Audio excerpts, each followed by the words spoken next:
So that's where things are right now, and we're going to be watching them closely here. I've talked about oil priced in yen. That is going to be the thing that I continue to watch as things progress. WTI crude is important, but at the end of the day, what's going to cause the Bank of Japan to pivot and significantly raise interest rates, it's going to be a big move in oil priced in yen. That would cause inflation in their economy.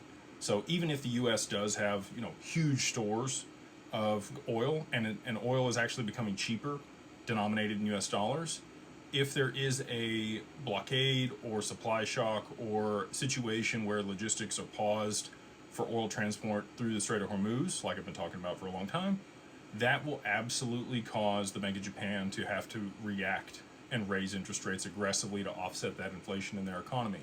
So that's what I'm going to continue to watch for. That's the drum I'm going to continue to beat here in 2026.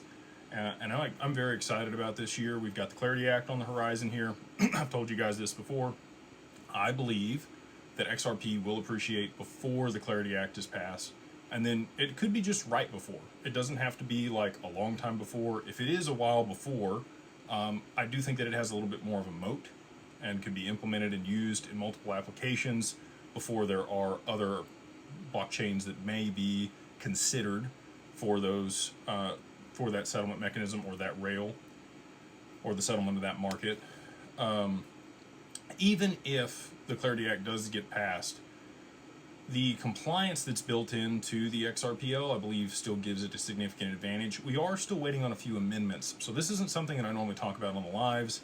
It's mostly what I talk about in the mastermind. It's not most of what I talk about in the mastermind, but I talk about this more in the mastermind, is the amendments that are on the XRPL that are being implemented. So we're waiting on permission domains, we're waiting on the permission DEX, we're waiting on batch.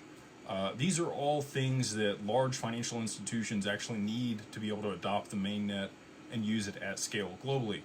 Now, that's not to say they can't use it today using Corda or working with Ripple on one of their private permissioned side chains that they build out for the banks. Okay, so either one of those ecosystems allows them smart contract capability and the functionality that they need to be able to maintain, a record of account inside their own institution, but be interoperable with other counterparties utilizing XRP to settle over the mainnet just for the settlement component and not for more complex smart contracts that we know will have to exist later for the issuance of stable coins and all the other things directly on chain. Now, the way that we get there, we've already seen this with Sorband smart contracts on XLM or Hyper